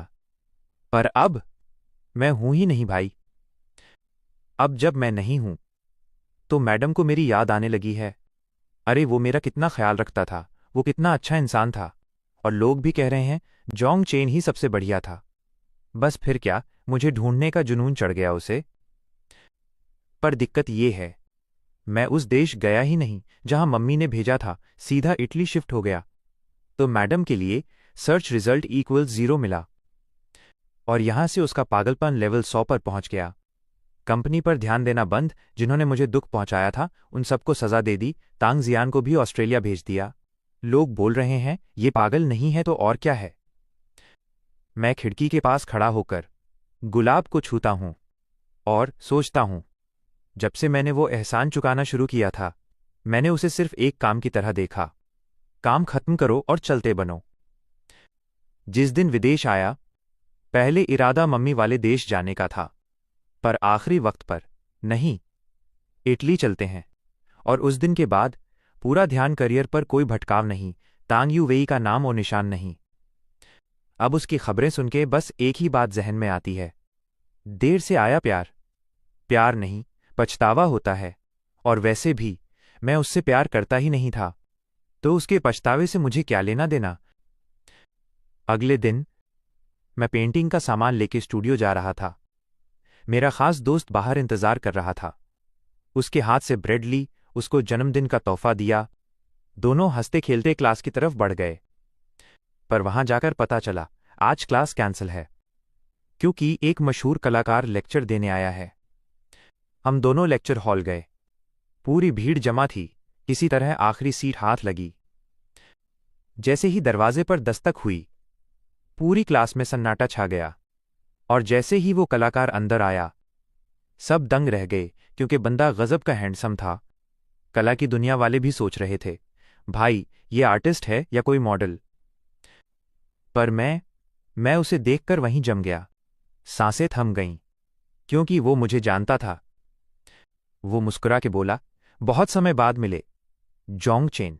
मेरी आंखों में हल्का सा पानी आ गया। वो लियू था, बचपन का दोस्त, अनाथालय में साथ बड़ा हुआ था। वो और सुवानु हमेशा मेरी ढाल बनकर रहते थे, पर उनकी किस्मत अच्छी थी, उन्हें अच्छे परिवारों ने गोद ले लिया। और मैं अनाथालय में ही रह गया। अब जब उसने मुझे देखा, मैं एकदम दुबला पतला और कमजोर सा, उसकी आंखों में मेरे लिए दुख साफ दिख रहा था। लियू और सुवानु के साथ रहकर मैं भी एक खुशमिजाज बच्चा था। पर फिर जिंदगी ने कहानी में मोड़ दे दिया। दोनों गोद ले लिए गए और मैं अनाथालय में ही रह गया। उस समय हम छोटे थे, न फोन था न कोई संपर्क, तो कनेक्शन पूरी तरह टूट गया। इतने सालों बाद लियू हमें ढूंढ रहा था। पहले सुवानु मिला, फिर तांग परिवार की वेबसाइट से पता चला, अरे ये तो जोंग चेन है और इसने तांग यूवेई से शादी कर ली। और जब उसने मेरी जिंदगी का ड्रामा सुना, उसका दिल भी टूट गया। ये बंदा पहले कितना हंसमुख था, शादी ने इसको पूरी तरह तोड़ दिया। फिर क्या, लियू और सुवानु ने फैसला किया, चलो रोम शिफ्ट होते हैं, सिर्फ मुझसे जल्दी मिलने के लिए। जब हम मिले, मैं खुद पर काबू नहीं रख पाया। इतने साल का दर्द सब बाहर आ गया। डिनर पर तो पूरा इमोशनल सीन हो गया। सुवानु ने मेरा पसंदीदा खाना रखा, जोंग चेन। आगे का क्या प्लान है? मैं बीफ का आखिरी टुकड़ा खाते हुए बोला, अभी तो कुछ प्लान नहीं। पहले ग्रेजुएशन पूरी करूंगा, फिर या तो प्रदर्शनी, एग्जीबिशन या नौकरी। इंडिया वापस जाना? ये सुनते ही मैं थोड़ा सुन्न पड़ गया। अनाथालय की डायरेक्टर से मिलना है, पर तांग यू वेई से भी मिलना पड़ेगा। और उसकी याद आते ही चेहरा इक्वल्स चिड़चिड़ा मोड ऑन। लियू और सु वानु ने तुरंत टॉपिक बदल दिया, छोड़ो भाई, पहले खाना खा, भविष्य बाद में देख लेंगे, हम तेरे साथ हैं। समय बीत गया। फिर आया ग्रेजुएशन का दिन। मैं भावुक हो गया। 5 साल की देरी, पर आखिरकार हो गया। दोस्त आए, फूल दिए, बधाई हो जोंगचेन। आखिरी डिनर, थोड़ी वाइन भी पी। वाइन का स्वाद थोड़ा कड़वा, थोड़ा इमोशनल। पता नहीं दोबारा कब मिलेंगे। सब लोग हंस भी रहे थे, रो भी रहे थे। एक हफ्ते बाद पैकिंग खत्म, इटली के दोस्तों को बाय बाय, और मैं लियू जोड़ सुवानु के साथ इंडिया वापस। ये कोई पक्का शिफ्ट नहीं था। कारण 1, अनाथालय की डायरेक्टर से मिलना। कारण 2, पेंटिंग प्रदर्शनी का काम। 2 साल बाद डायरेक्टर से मिला, आंखें फिर से भर आईं। डायरेक्टर ने हाथ पकड़ा, तुमने अपना सपना पूरा कर लिया। फिर अचानक डायरेक्टर बोली, वैसे तुम्हारे जाने के बाद तांग यू वेई यहां आई थी, तुम्हें ढूंढ रही थी। मैं एकदम जम गया, ये नाम कितने समय बाद सुना। डायरेक्टर बोली, मुझे उसका बर्ताव पसंद नहीं आया, इसलिए मैंने उसे कुछ नहीं बताया। डीन के साथ डिनर के बाद मैं फू फैमिली मेंशन वापस आया, पर क्योंकि मैं सिर्फ छोटी विजिट पे था, लियू और सुवानु मुझे सीधा अपने घर ले गए। घर पहुंचते ही सुवानु पूरी तरह केयरिंग मोड में आ गई। अरे आ गए, जल्दी आओ, सूप तैयार है। ये लोग सच में असली परिवार वाली फील दे रहे थे। थोड़ी देर तक हम लोग अगले हफ्ते की पेंटिंग प्रदर्शनी, आर्ट एग्जीबिशन के बारे में चर्चा करते रहे। फिर मैं आखिरकार अपने कमरे में जाकर आराम करने चला गया। दूसरी तरफ तांग फैमिली मेंशन। तांग यू वेई मेज पर रखी फोटो को देख रही थी, काफी देर तक बस चुप, ख्यालों में खोई हुई। 5 साल, और अब 2 साल हो गए मुझे गए हुए। उसने पूरी तांग फैमिली की ताकत लगा दी, पर मेरा एक भी सुराग नहीं मिला। फोटो को देख के हल्का सा मुस्कुराई, पर वो भी कड़वी मुस्कान थी। वो हमारी शादी की फोटो थी, और 5 साल में साथ की सिर्फ एक ही फोटो। शादी हुई थी या आईडी कार्ड बना था? कोष्टक। उसे अब समझ आया। इंसान तब समझता है जब चीज हाथ से निकल जाती है। जब मैं गया था, उसे लगा बस आदत थी उसकी देखभाल की। पर फिर एहसान चुकाने वाला समझौता, ग्रैटिट्यूड अग्रीमेंट और बाकी सारा सच, उसको एहसास हुआ ये आदत नहीं, प्यार था। पर दिक्कत क्या थी? जब तक समझी, मैं पहले ही बाहर निकल चुका था। ऑफिस का दरवाजा खटखटाया गया। असिस्टेंट आया। डायरेक्टर तांग, कल शहर के केंद्र सिटी सेंटर में एक नए आर्टिस्ट की प्रदर्शनी है, आप आमंत्रित हैं। तलाक के बाद ही उसे पता चला मैं जोंगचेन के बारे में कितना कम जानती थी। उसको लगा था मैं अचानक पेंटिंग में दिलचस्पी लेने लगा। पर सच तो ये था, मैं बचपन से ही कलाकार था। अगर वो एहसान चुकाने वाला सीन नहीं होता तो मैं अब तक एक मशहूर आर्टिस्ट बन चुका होता। अब तांग यू वेई क्या करती है? हर आर्ट प्रदर्शनी में जाती है। कारण, शायद उसके बारे में कुछ और जान पाऊं, शायद थोड़ा उसके करीब आ जाऊं। उधर मेरे क्लासमेट ने मुझे प्रदर्शनी की गेस्ट लिस्ट भेजी। मैं आराम से देख रहा था और एक नाम पे आंख रुक गई, तांग यू वेई। एक सेकंड के लिए दिमाग सुन्न हो गया। क्लासमेट बोला, भाई अगर मिलना नहीं है तो इंटरव्यू छोड़ देना। मैं हल्का सा मुस्कुराता हूं। ठीक है। जब वापस आया था तभी पता था, एक दिन तो सामना होना ही है। अमावस से बच सकते हो पर पूर्णिमा से नहीं। वैसे भी जो देना था मैंने दे दिया। अब हम बस अजनबी हैं। डरने जैसा कुछ नहीं है। प्रदर्शनी का दिन। लोग रास्ता देखते हुए गैलरी में अंदर आ रहे थे। तांग यू वेई भी भीड़ के बीच चल रही थी। इतने सालों में उसने काफी प्रदर्शनी अटेंड की, पेंटिंग्स को समझना भी सीख लिया है। हर पेंटिंग अच्छी थी, पर फिर एक पेंटिंग के सामने वो रुक गई। एकदम सादी, कोई फालतू लाइन नहीं, सिर्फ एक खूबसूरत पहाड़ों का नजारा। नाम पढ़ा, आजादी, फ्रीडम। और पता नहीं क्यों उसके दिमाग में मैं आ गया। 5 साल मैं हमेशा उसके आसपास घूमता रहा, घर पे इंतजार करता रहा। मैंने अपनी आजादी खुद ही खो दी थी। जो साधारण जिंदगी होती है वही मेरा सपना बन गया था। वो अभी सोच ही रही थी, तभी एक जानी पहचानी मर्दानी आवाज सुनाई दी। उसने तुरंत मुड़कर देखा और सामने वो इंसान जिसको तांग यू वेई दिन रात याद करती थी, आज उसके सामने खड़ा था। उस पल में उसकी दुनिया म्यूट हो गई। बस एक ही बंदा दिख रहा था, जोंगचेन। उधर मैं अपनी पेंटिंग समझा रहा था। तभी बिना चेतावनी के किसी ने मुझे कस के गले लगा लिया। परफ्यूम की खुशबू और कांपते हुए हाथ। तांग यू वेई, जोंगचेन, तुम आखिरकार वापस आ गए। मैं उसे पीछे धकेलने ही वाला था, पर उससे पहले ही लियू यू की एंट्री हो जाती है। सीधा उसे खींच के अलग कर दिया। जोंगचेन, तू ठीक है? मैं, हाँ। लियू यू का गुस्सा 7वें आसमान पर। तांग यू वेई, तुम्हारी हिम्मत कैसे हुई इसके सामने आने की? उसको याद आ गया, वो 5 साल का संघर्ष, वो सारी तकलीफ। तांग यू वेई कुछ बोलने वाली थी, पर मैं बीच में बोल पड़ा, यहां नहीं, कहीं और बात करते हैं। प्रदर्शनी बर्बाद नहीं करनी। कला के लिए सम्मान ग्रेटर देन ड्रामा। दूसरी मंजिल का कैफे। सीन सेट था।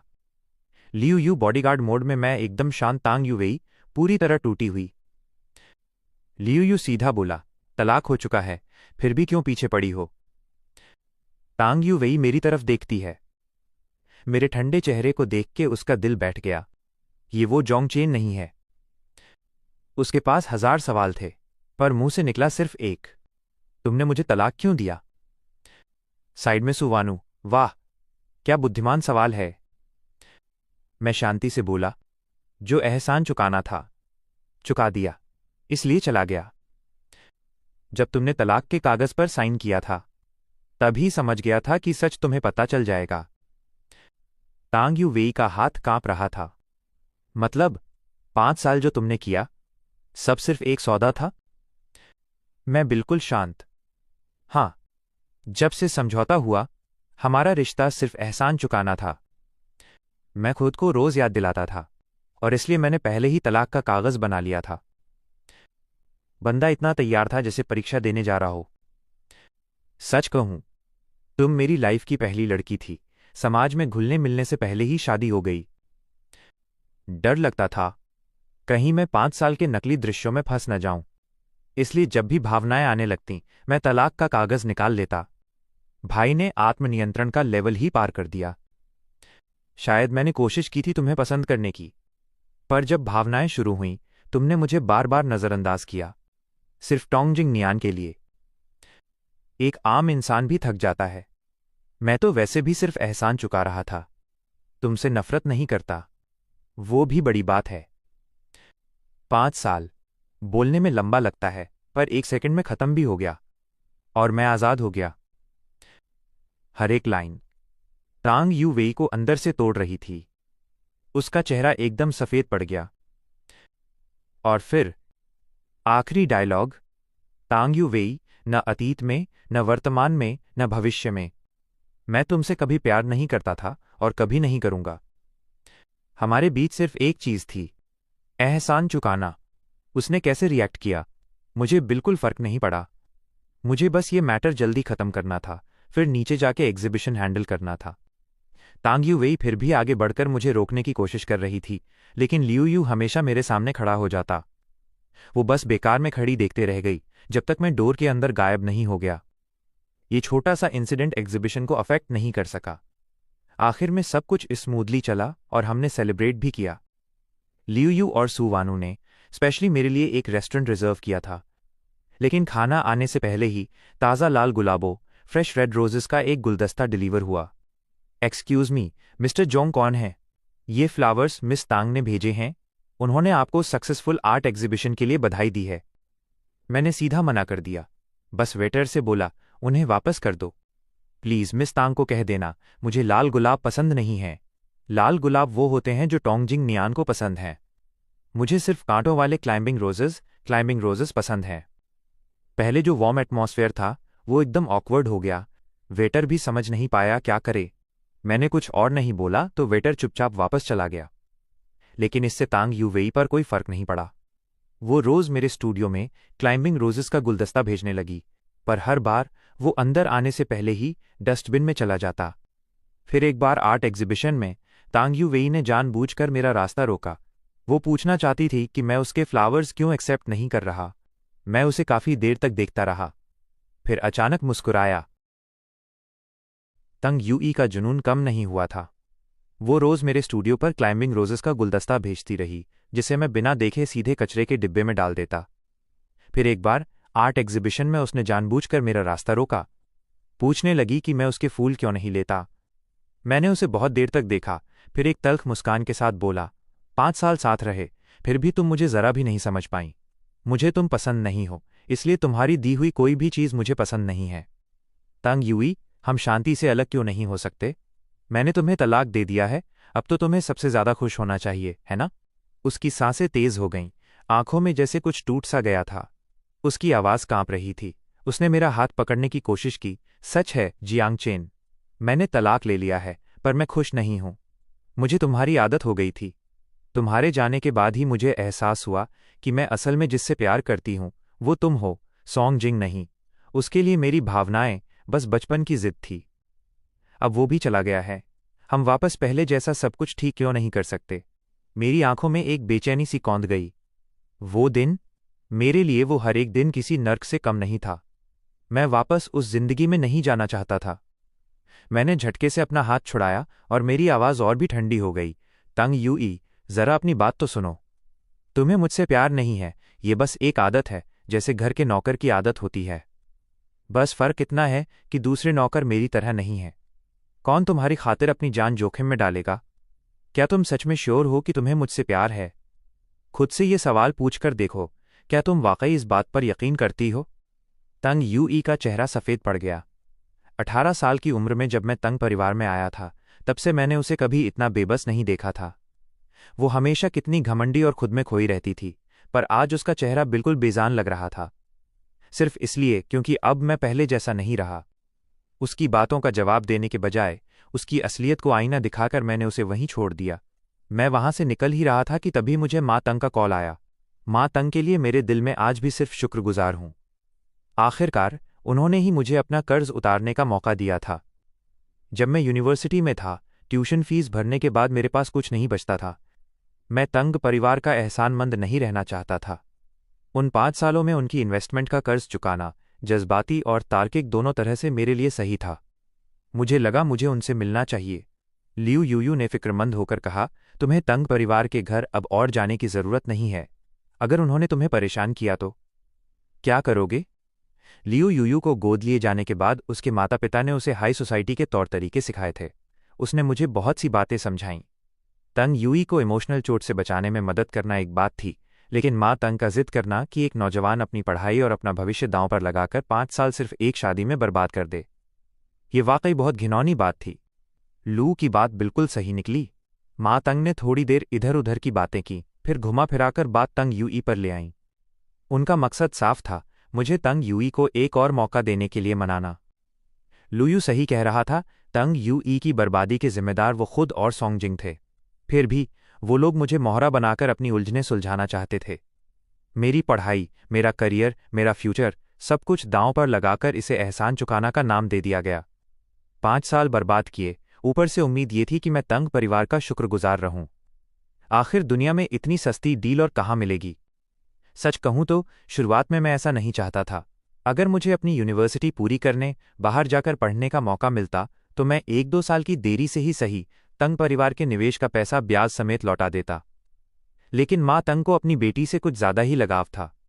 वो तंग यूई को जरा भी दुखी नहीं देख सकती थीं, इसलिए उन्होंने फौरन मुझे अपना शिकार बना लिया। उनकी बेटी की जिंदगी खराब न हो, इसकी चिंता उन्हें बहुत थी, लेकिन मेरी जिंदगी बर्बाद हो रही थी, इसकी परवाह किसे थी? माँ तंग मेरे सामने खड़े उस इंसान को देख रही थीं।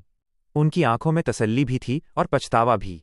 तसल्ली इस बात की कि तंग परिवार का दामाद ऐसा हो तो क्या बुरा है, और पछतावा इस बात का कि तंग यूई ने पहले सिर्फ सोंगजिंग को देखा और ऐसे हीरे जैसे दामाद को गंवा दिया। अब जब तंग यूई ने सोंगजिंग से नाते तोड़ लिए हैं, तो उन्हें लगा कि अगर मैं वापस आ जाऊं तो सब ठीक हो जाएगा। उनकी बातें सुनने के बाद मैंने एक शब्द नहीं कहा। बस मैंने वो बैंक कार्ड निकाला जो मैं पहले से तैयार करके लाया था और माँ तंग के सामने रख दिया। इसमें तंग परिवार द्वारा मुझ पर खर्च किए गए पैसे का दोगुना है। अगर एहसान चुकाने का ये बोझ न होता तो मैं बस 2 साल के इंतजार में आपका सारा पैसा ब्याज समेत लौटा सकता था। तंग परिवार चैरिटी के नाम पर बहुत दिखावा करता था। मैं इकलौता नहीं था जिस पर उन्होंने पैसा लगाया था। बाकी लोगों को तो वो कभी परेशान नहीं करते थे। शायद मैं ही नादान था जो खुद चलकर उनके पास आया था। अब मैं समझ चुका था, मेरे पास उनसे बहस करने की एनर्जी नहीं थी। बिना उनकी प्रतिक्रिया का इंतजार किए मैं वहां से उठकर चल दिया। माँ तंग पहले तो हैरान रह गईं, फिर उनके दिल में गुस्सा उबलने लगा। लेकिन जब उन्हें लियू और सू परिवार की ताकत का ख्याल आया तो वो अपना गुस्सा पी गईं। तंग घर से बाहर निकलते ही मेरी मुलाकात तंग यूई से हुई, जो वापस घर आ रही थी। जियांग चेन, तुम यहाँ क्या कर रहे हो? उसकी आवाज में हैरानी और शौक साफ था। मैंने तंज भरी हंसी के साथ कहा, आंटी तंग चाहती हैं कि मैं 7 साल पहले की तरह अपना भविष्य और करियर कुर्बान कर दूं, ताकि तुम्हारी जिंदगी में टाइम बर्बाद करता रहूं। तंग यूई का चेहरा तुरंत सफेद पड़ गया। उसे शायद 2 साल पहले की वो बात याद आ गई। उसे वो एग्रीमेंट याद आ गया होगा, वो 5 साल का एहसान का बोझ, जिसमें मुझे अपना सब कुछ त्याग कर हर वक्त उसके पास रहना पड़ा था। किसी भी इंसान का 1-2 साल में दम घुट जाता, मैं तो फिर भी पूरे 5 साल वहां था। और उन 5 सालों में उसने मेरे साथ जो सलूक किया था, वो सब याद करके ही मेरी रूह कांप जाती थी। उसे अपनी गलती का एहसास हुआ। वो मुट्ठी भींचे धीमी आवाज में बोली, सॉरी। मगर अब मुझे उसकी बातें सुनने में कोई दिलचस्पी नहीं थी। मैंने उसकी तरफ देखा तक नहीं, सीधे आगे बढ़ गया। शायद मेरी बातों का असर हुआ, क्योंकि उसके बाद तंग यूई ने मुझे ढूंढने की कोशिश नहीं की। मुझे ये शांति पसंद थी, कम से कम लू परिवार की पार्टी तक। लू के भाई के नाते मुझे भी इनवाइट किया गया था। पार्टी में अचानक पीछे से एक तीखी आवाज आई, तुम यहाँ क्या कर रहे हो? मुड़कर देखा तो तंग शियन सीधे मेरी तरफ बढ़ रही थी। आखिरकार वो माँ तंग की लाडली बेटी थी। माँ तंग ने पिता तंग से जिद करके उसे ऑस्ट्रेलिया से वापस बुलवा लिया था। मुझे देखते ही तंग शियन नफरत से भर गई। तुम्हारे तलाक की वजह से मुझे ऑस्ट्रेलिया जाना पड़ा। वो तेजी से मेरी तरफ आई, उसके पीछे शैंपेन टॉवर था। मैं हटने ही वाला था कि मेरा पैर फिसल गया। तभी सुवानू ने फुर्ती से मुझे पकड़कर पीछे खींच लिया। तंग शियन अपनी रफ्तार रोक नहीं पाई और सीधे जाकर शैंपेन टॉवर से टकरा गई। एक जोरदार धमाका हुआ, कांच के टूटने की आवाज़ पूरी महफिल में गूंज उठी। मेहमानों ने देखा कि तंग शियन खून से लथपथ जमीन पर पड़ी थी। शोर सुनकर तंग यूई भागी भागी आई। जैसे ही उसने उसे छूने की कोशिश की, तंग शियन दर्द से कराह उठी। पास खड़ी सु वानू ने पहले मुझे ऊपर से नीचे तक देखा, तसल्ली की कि मैं ठीक हूं, फिर तंग शियन की तरफ मुड़कर बोली, तंग परिवार के संस्कार तो वाकई कमाल हैं, बिना वजह जियांग चेन पर हमला करने आ गईं। जियांग चेन ने तुम्हारा क्या बिगाड़ा था? जहां तक मुझे याद है, 2 साल पहले भी इसी तंग मिस और उनके गैंग ने हमारे जियांग चेन को शैंपिन टॉवर में धक्का दिया था। ये सुनकर तंग यूई का हाथ हवा में ही ठहर गया। वो उलझन में सू वानू को देखने लगी। मैं उसके पीछे खड़ा ये तमाशा देख रहा था। मेरे चेहरे पर बस एक तल्ख मुस्कान थी। तंग शियन शर्मिंदगी और गुस्से से लाल हो गई। उसने मेरी तरफ उंगली उठाई। ये सब तुम्हारी वजह से हुआ है। अगर तुम नहीं होते तो मुझे ऑस्ट्रेलिया नहीं भेजा जाता। तंग खानदान की बेटी होने के नाते वहां उसका जीवन आसान हो सकता था, पर तंग यूई ने उसे सबक सिखाने की ठान ली थी। उसके कार्ड्स बंद कर दिए थे। वो तो बेचारी माँ तंग की दी हुई छोटी मोटी रकम पर गुजारा कर रही थी। मैंने ठंडी आवाज में कहा, मेरी वजह से? जरा सोचो, किसने मुझे नीचा दिखाया? किसने मेरा मजाक उड़ाया? और ऑस्ट्रेलिया किसने भेजा था? अभी भी दिमाग साफ नहीं हुआ तुम्हारा? इसमें मेरी कोई गलती नहीं है। तंग शियन, क्या तुम ऑस्ट्रेलिया में अपना दिमाग वहीं छोड़ आई हो? मेरे तंज को समझते ही तंग शियन उठकर दोबारा हंगामा करने लगी। बस। तंग यूई ने अपनी बहन की तरफ देखा। उसकी आवाज में साफ चेतावनी थी। क्या वहां इतने साल रहकर भी तुम्हें अक्ल नहीं आई बहन? तंग शियन चिढ़कर बोली, क्या तुम सच में उसके लिए ऐसा कह रही हो? उस दुबले पतले, बिना किसी पहचान वाले अनाथ में ऐसा क्या है? तमाचा। मैंने बिना किसी झिझक के आगे बढ़कर तंग शियन के जोरदार थप्पड़ जड़ दिया। अनाथ हूं तो क्या हुआ, कम से कम तुम जैसे बदतमीजों से तो बेहतर ही हूं। मैंने मुड़कर तंग यूई को देखा। तंग यूई, अपने घर के इन लोगों को कंट्रोल में रखना सीखो। तंग यूई ने अपनी मुट्ठियां भींच लीं। उसका चेहरा बिल्कुल शांत था जब उसने अपने सेक्रेटरी को ऑर्डर दिया, शियन, इसे अभी हॉस्पिटल ले जाओ। सेक्रेटरी ने बिना एक पल की देरी किए आगे बढ़कर तंग शियन का मुंह दबाया और उसे बाहर खींच ले गया। Jiang chain. तंग यूई की आवाज में आज के वाक़े के लिए शर्मिंदगी थी। तुम गलत इंसान से माफी मांग रही हो, मैंने रूखे अंदाज में जवाब दिया।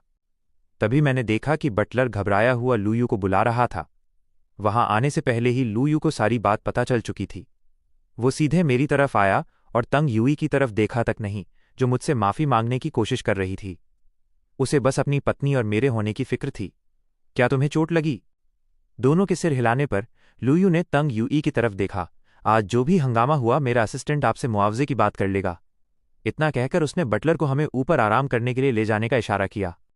पार्टी का माहौल उस छोटी सी घटना से खराब नहीं हुआ। देर रात तक तंग यूई ने लू परिवार के बटलर के साथ मुआवजे की बात पक्की की और फिर तंग हवेली लौट गई। घर पहुंचते ही उसने देखा कि वहां रोशनी जगमगा रही थी। नौकर डरते हुए उसके पास आया, मिस, अंदर चलिए और मास्टर को शांत करवाइए। अंदर जाते ही तंग यूई की नज़रों के सामने मंजर था। तंग शियन जमीन पर घुटनों के बल बैठी थी। उसके चेहरे पर थप्पड़ के निशान साफ थे। एक सोफे पर माँ तंग सिर झुकाए रो रही थी और पिता तंग के हाथ में कोड़ा था। वो गुस्से से तंग शियन को घूर रहे थे। इन सालों में मैंने तुम्हें बहुत सिर पर चढ़ा लिया है। जियांग चेन कौन है और लू परिवार में उसकी क्या अहमियत है, तुम्हें अंदाजा भी है। फिर भी तुमने इतनी हिम्मत कैसे की? तंग परिवार का ज्यादातर बिजनेस विदेश में था, इसलिए पिता तंग अक्सर वहीं रहते थे। घर की छोटी बड़ी जिम्मेदारियां माँ तंग के हाथों में थीं, जब तक कि इस साल पिता तंग वापस नहीं आ गए। बटलर से सब कुछ सुनने के बाद उनका पारा 7वें आसमान पर था। अगर तुम्हें तमीज़ नहीं है तो फिर से ऑस्ट्रेलिया वापस जाओ और जिंदगी भर कभी वापस मत आना। जमीन पर घुटने टेकते हुए तंग शियन चीख पड़ी। पास खड़ी तंग यूई भी ये सुनकर सन्न रह गई। तंग यूई जल्दी से आगे बढ़कर उसे संभालने लगी। पिताजी, छोटी बहन अभी नादान है। पिता तंग दहाड़े, नादान? 20 साल से ऊपर हो गई है, अभी भी दिमाग घुटनों में है। और तुम भी कुछ कम नहीं हो, रोमांस के सिवा तुम्हें कुछ सूझता ही नहीं। माँ तंग से अपनी बेटी की ये बेइज्जती बर्दाश्त नहीं हुई। आप। पिता तंग की नज़रें माँ तंग पर पड़ीं तो उन्हें याद आया कि असली कसूरवार तो वो भी थीं। तुम्हें पता है, जिस बेटी को तुमने इतने लाड़ प्यार से पाला, वो एक मर्द के चक्कर में 2 बार एक्सीडेंट करवा चुकी है, मौत के मुंह में खड़ी है। तुमने उसे क्या सिखाया? उनका गुस्सा 7वें आसमान पर था। तुम दोनों को किसी चीज की तमीज नहीं है। तंग परिवार में बच्चों की कमी नहीं है, लेकिन तुम्हारी परवरिश का नतीजा ये है कि ये बस बिगड़ती जा रही है। किसी का लिहाज नहीं, बड़ों की बदतमीजी, क्या यही सिखाया तुमने इतने सालों में? तंग यूई कुछ कहना चाहती थी, लेकिन पिता तंग की एक तीखी नज़र ने उसे पत्थर कर दिया। तुम दोनों अभी के अभी स्टडी में जाओ, तुमसे बाद में निपटूंगा। लिविंग रूम खाली हो गया था। पिता तंग अपनी पत्नी को घृणा और निराशा से देखते रहे। उन्होंने तय कर लिया था कि अब वो विदेश नहीं जाएंगे। उन्होंने अपने असिस्टेंट और बटलर को सब कुछ संभालने के लिए छोड़ा था, लेकिन 1 महीने के अंदर ही सब कुछ बदल गया। पता चला कि माँ तंग ने उन दोनों को नौकरी से निकाल दिया और अपने चहेतों को रख लिया। पीछे से खबर आई कि तंग यूई अपने पहले प्यार के लिए अपना घर बार छोड़ बैठी और पागलपन में 2 बार एक्सीडेंट करवाए। तंग परिवार हमेशा से उसूलों का पक्का था। यहां भावनाओं के लिए कोई जगह नहीं थी, सब कुछ परिवार की भलाई के लिए होता था। लेकिन माँ तंग ने तंग यूई को इतना सिर पर चढ़ा लिया था कि वो बर्बाद होने की हद तक चली गई। और तंग शियन? स्कूल में सबको तंग करना और माँ तंग का चुपचाप पैसे देकर मामला रफा दफा कर देना, इसी बिगड़ैलपन ने उसे आज इस हाल में पहुंचाया था। पिता तंग ने ठंडे लहजे में कहा, अब से तुम देश से बाहर कदम नहीं रखोगी। तुम्हारी तबीयत ठीक नहीं है, अब तुम रिकवरी फार्म में रहोगी। उस एक वाक्य ने माँ तंग की बाकी की पूरी जिंदगी तय कर दी थी। उनकी आंखों में आंसू थे। कांपती हुई आवाज में बोली, क्या आप मुझसे इतनी नफरत करते हैं? पिता तंग ने उन्हें एक आखिरी बार देखा। अगर नफरत करता तो जिस दिन मैं वापस आया था उसी दिन तुम्हारे सामने तलाक के कागजात रख देता। इतना कहकर वो वहां से चल दिए। उन्होंने पीछे मुड़कर नहीं देखा और सीधे स्टडी की तरफ बढ़ गए। अंदर तंग यूई और तंग शियन अपने पिता के सामने खड़ी थीं। दोनों बहनों की यादों में पिता हमेशा विदेश में ही रहे थे। घर पर उनकी मौजूदगी ना के बराबर थी, इसलिए वो माँ तंग के ज्यादा करीब थीं। कमरे में भारी सन्नाटा था, बस दीवार घड़ी की टिक टिक सुनाई दे रही थी। आखिरकार पिता तंग बोले, तंग शियन, अब से तुम ऑस्ट्रेलिया में ही रहोगी। तुम्हारा पासपोर्ट और बाकी कागजात मेरी कस्टडी में रहेंगे। मेरी मर्जी के बिना तुम देश में वापस नहीं आ सकती।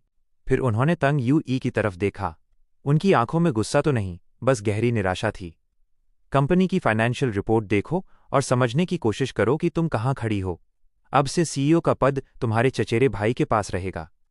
तुम्हें बिल्कुल जीरो से शुरुआत करनी होगी। जब काबिल बन जाओगी तब बात करेंगे। इतना ही नहीं, उन्होंने दोनों के बैंक कार्ड्स फ्रीज कर दिए। हर महीने मेरा असिस्टेंट तुम दोनों के खर्चे के लिए बस 10,000 भेजेगा। तुम्हारे शेयर्स भी वापस लिए जा रहे हैं। जब तुम दोनों को हकीकत समझ आ जाएगी तब हम आगे बात करेंगे। पिता के हर शब्द के साथ तंग शियन का चेहरा और सफ़ेद पड़ गया। तंग यूई खामोश रही, लेकिन उसके हाथ मुट्ठियों की तरह कस गए थे। तंग परिवार के सीईओ के बदले जाने की खबर आग की तरह हाई सोसाइटी में फैल गई। सु वानु अपना बैग पैक करने में मेरी मदद कर रही थी और जोश में आकर मुझे ये सब बता रही थी। अभी तो तुम आए हुए महीना भी नहीं हुआ, फिर इटली वापस जा रहे हो? मैंने आखिरी चीज सूटकेस में रखी। जाना जरूरी है। यहां तो मैं बस अपनी क्लास का आर्ट एग्जीबिशन ऑर्गेनाइज करने आया था, वो पूरा हो गया। वैसे भी लू परिवार के अपने काफी उलझे हुए मामले हैं। लूयू और उसकी पत्नी को यहां रुकना ही था, और अगर मैं नहीं गया तो तंग यूई से पाला पड़ना तय है।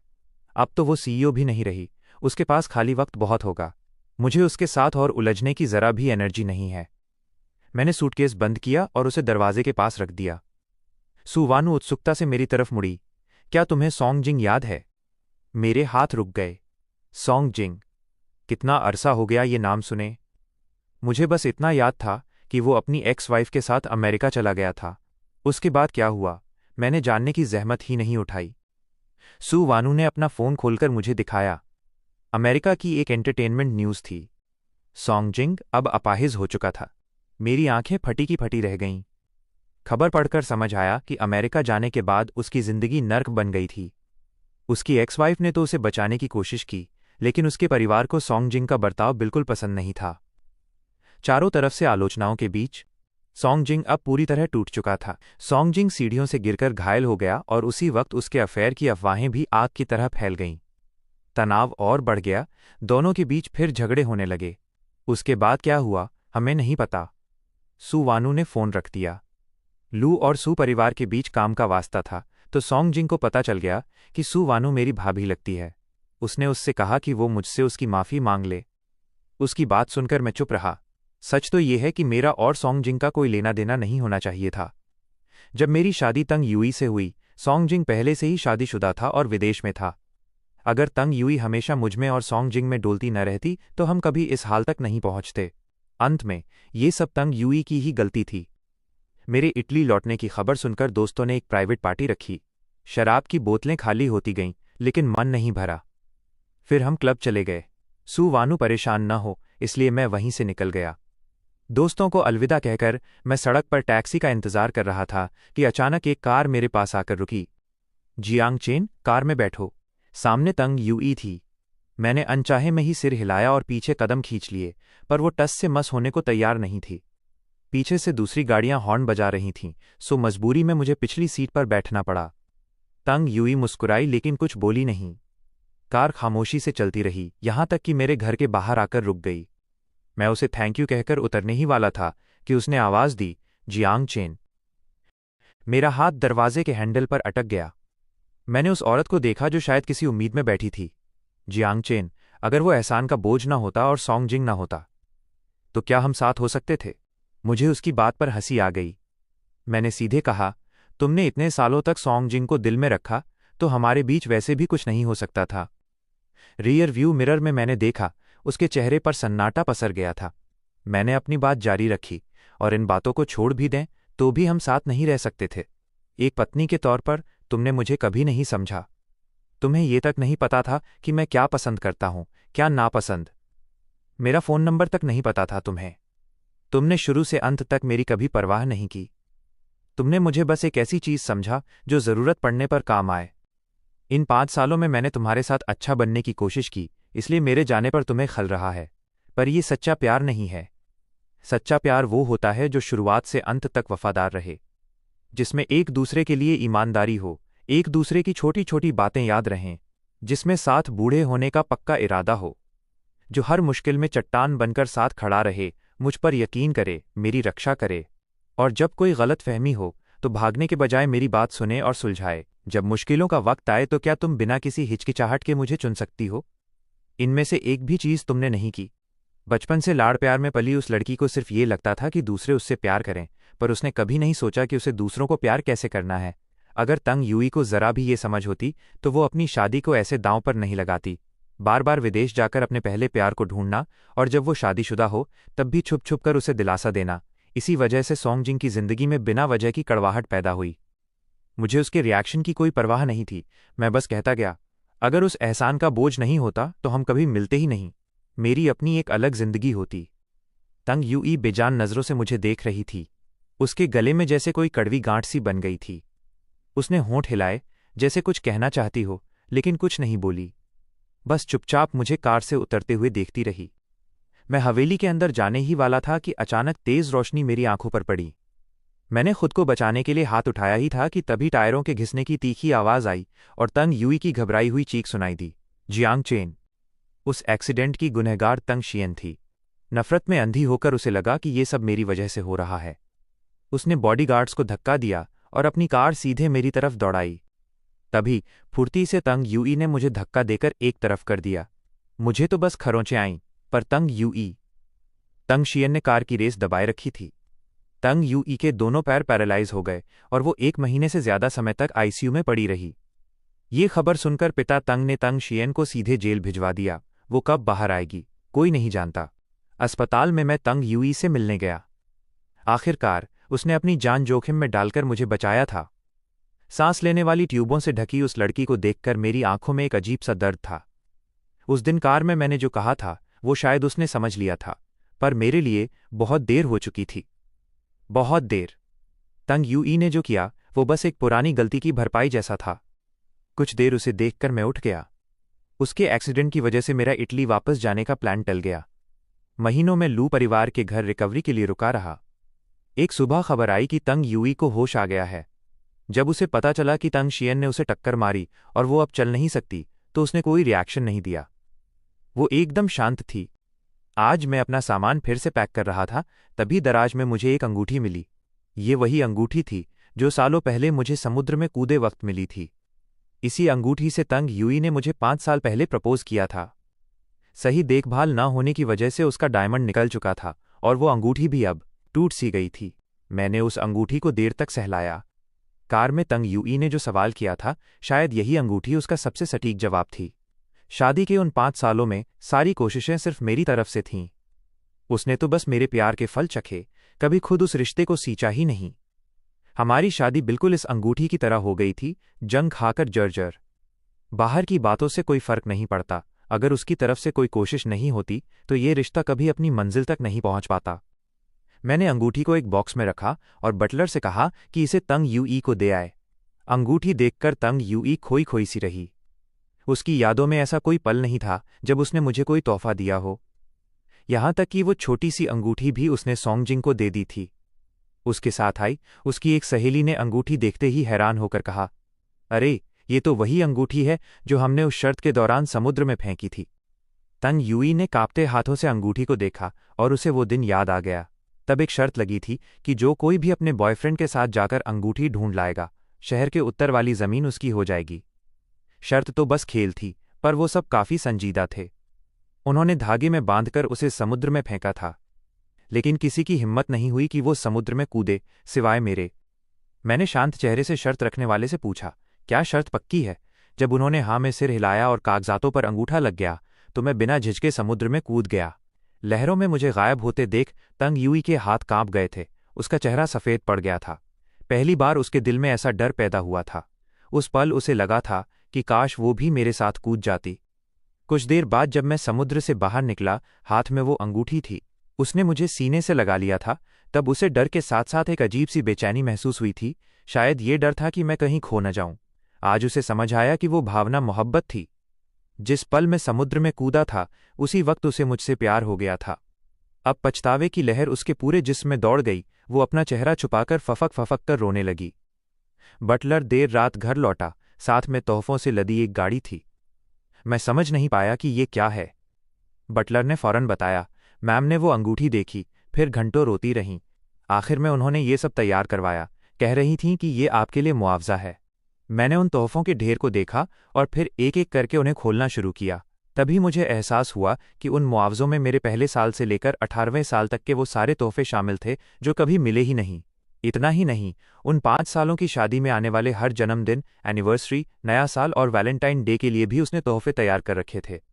हर तोहफे के साथ एक खास मैसेज था जो मुझे पसंद था। एक फ़ोन कॉल करती तो सब कुछ 7 साल पहले ही सुलझ सकता था, लेकिन वो 7 साल की देरी कर चुकी थी। मैंने आखिरी तोहफा नीचे रखा, खड़ा हुआ और बटलर से कहा, ये सब बेच दो और जो पैसे मिलें उन्हें अनाथालय में दान कर देना। मेरे जाने का दिन करीब आ रहा था। पता नहीं हम दोबारा कब मिलेंगे, इसलिए लियू और सु वानू ने सब कुछ छोड़कर मुझे पूरा शहर घुमाया। समुद्र किनारे डूबता सूरज हो या फेरिस व्हील की सबसे ऊंची चोटी, सड़क किनारे की कैंडी से लेकर महंगे रेस्टोरेंट्स के डेजर्ट तक, मैंने इन 20 सालों में सबसे खुशहाल वक्त बिताया था। सु वानू मेरी थाली में खाना परोसते हुए बोली, और खाओ, विदेश जाकर ये जायका कहाँ मिलेगा। उन्होंने मेरे साथ एक शेफ और नौकर तो भेज दिए थे, लेकिन उन हाथों का स्वाद फिर से बनाना नामुमकिन था। मैंने सिर हिलाया और चुपचाप खाता रहा। एयरपोर्ट पर विदाई के दिन बहुत अरसे बाद मेरी मुलाकात तंग यूई से हुई। वो वहां क्यों आई थी मैं नहीं जानता। व्हीलचेयर पर बैठी उस औरत को देखकर मेरे दिल में एक टीज उठी, पर उसने शायद गौर नहीं किया। वो मुस्कुराई और बोली, Jiang Chen, good bye. Italy लौटकर मैं पुराने अपार्टमेंट में नहीं, बल्कि लू परिवार द्वारा तैयार की गई उस शानदार विला में शिफ्ट हो गया। अगले हफ्ते दोस्तों से मिलना हुआ और आर्ट एग्जीबिशन के लिए जगह तलाशता रहा। जिंदगी हसीन थी। तभी एक शाम मुझे एक कॉल आया। न लियू का, न सू का, बल्कि अनाथालय की मदर डीन का। मदर डीन ने बताया कि माँ तंग अब नहीं रहीं। उन्हें हमारे बीच की कड़वाहट का अंदाज़ा नहीं था। उन्हें बस इतना पता था कि माँ तंग ने कभी मुझे स्पॉन्सर किया था। उन्होंने कहा कि मुझे अंतिम विदाई देने ज़रूर आना चाहिए। आखिरकार मैं एक बार फिर देश लौटा। तंग हाउस पर लगा सफ़ेद कपड़ा देखकर मेरा दिल भारी हो गया। चाहे जो हुआ हो, एक समय उन्होंने मेरी मदद की थी। फ्यूनरल होम पहुंचकर मैंने देखा कि वहां बहुत से लोग थे जिन्हें तंग परिवार ने कभी मदद दी थी। सब खामोश थे। फ़ोन पर डीन ने मुझे मौत की वजह भी बताई थी। रिकवरी फार्म में भेजे जाने के बाद माँ तंग की सेहत वैसे ही खराब थी। तंग शियन का जेल जाना और तंग यूई का पैरालाइज होना, ये सब उनसे छुपाया गया था। माँ तंग को अचानक पुरानी याद आई और उन्होंने तंग शियन से बात करनी चाहिए, लेकिन फ़ोन तो कोई उठाने वाला था ही नहीं। डर के मारे उन्होंने नौकर से सच पूछ लिया। जेल में बंद बेटी से कैसे बात होती। ये सदमा बर्दाश्त नहीं हुआ। हार्ट अटैक आया और वो वहीं ढेर हो गईं। जब मैं फ्यूनरल होम के अंदर गया, अंदर कदम रखते ही मेरी नज़र पिता तंग पर पड़ी, जिनके बाल पूरी तरह सफ़ेद हो चुके थे। तंग यूई व्हीलचेयर पर बैठी पत्थर जैसी लग रही थी। मैंने गुलदाउदी के फूल लिए, माँ तंग की तस्वीर के सामने 3 बार झुककर उन्हें अर्पित किए और देर तक उनकी तरफ देखता रहा। मेरे जज्बात बहुत उलझे हुए थे। अगर शुक्रगुजार होने की बात करूं तो उन्होंने मेरी जवानी के 5 साल बर्बाद कर दिए थे। अगर नफरत की बात करूं तो उन्हीं की मदद ने मुझे पढ़ने का मौका दिया था। लेकिन अब जो चला गया वो वापस नहीं आ सकता। अतीत की हर कड़वाहट माँ तंग की मौत के साथ ही दफन हो गई। मैंने आखिरी बार तस्वीर देखी और पिता तंग के पास जाकर धीरे से कहा, अंकल, अपना ख्याल रखिए। उन्होंने बस सिर हिला दिया। फिर मैं तंग यूई के पास गया, उसे देर तक देखता रहा और धीमी आवाज में बोला, अपना ख्याल रखना। तंग यूई ने एक फीकी मुस्कान दी पर कुछ नहीं बोली। तंग शियन को पुलिस की हिरासत में लाया गया था। जेल की हवा ने उसका सारा घमंड तोड़ दिया था। मुझे देखकर भी उसने कोई रिएक्शन नहीं दिया, लेकिन जैसे ही उसकी नज़र माँ की तस्वीर पर पड़ी, वो घुटनों के बल गिरकर पागलों की तरह रोने लगी। माँ! पास खड़े लोग भी ये मंजर देखकर अपनी नज़रें फेरने लगे। दफन के दिन हल्की बारिश हो रही थी।